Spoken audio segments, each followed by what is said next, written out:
Samantala, mainit na tatanggapin ni President Ferdinand R. Marcos Jr. si Carlos Yulo sa Malacanang sa darating na Martes, August 13, kasama ang iba pang Filipino Olympians na nagpamalas ng husay sa 2024 Paris Olympics. Narito ang report. Maraming Pilipino ang proud sa tagumpay ng tinaguriang Golden Boy na si Carlos Yulo matapos makasungkit ng hindi lamang isa kundi 2 gold medal sa artistic gymnastics sa 2024 Paris Olympics at hindi magpapahuli sa pagpapakita ng pagiging proud si Pangulong Ferdinand R. Marcos Jr. Lalo't gaya ng maraming Pilipino, tutok din ang punong ehekutibo sa pagsabak ni Yulo sa laban. Katunayan, idinaan ni President Marcos Jr. ang kanyang pagbati sa 2024 Paris Olympics gold medalist sa kanyang Facebook posts. Pero hindi natatapos ang pagpapaabot ng pagbati ng presidente online.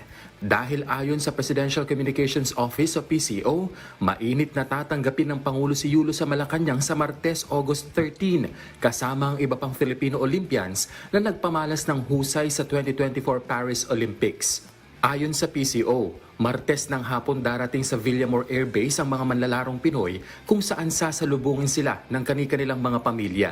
Didiretso ang mga ito sa PICC kung saan makakadaupang palad ng mga ito ang ilang government officials bago ang parada na iikot sa ilang bahagi ng lungsod ng Maynila at magtatapos sa bahagi ng Malacanang Palace. Dito sasalubungin ng Olympians ni Pangulong Marcos Jr. kasama si First Lady Luis Araneta Marcos at ang First Family. Nasusundan ng espesyal na programa kung saan bibigyang pugay na ng Pangulo ang mga atleta at ibibigay sa mga ito ang ilang insentibo bilang pagkilala sa kanilang kontribusyon sa larangan ng sports at mahusay na performance sa 2024 Paris Olympics.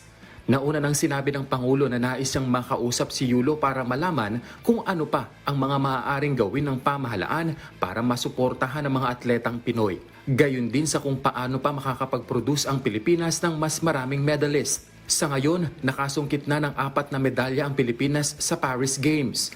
2 ginto mula kay Yulo at 2 bronze medal mula sa mga boksingerong sina Ira Villegas at Nesty Petesio. Si Yulo ang ikalawang Pinoy Olympic gold medalist kasunod ng makasaysayang pagkapanalo ng Pinay weightlifter na si Heidelin Diaz sa 2020 Summer Olympics sa Tokyo, Japan.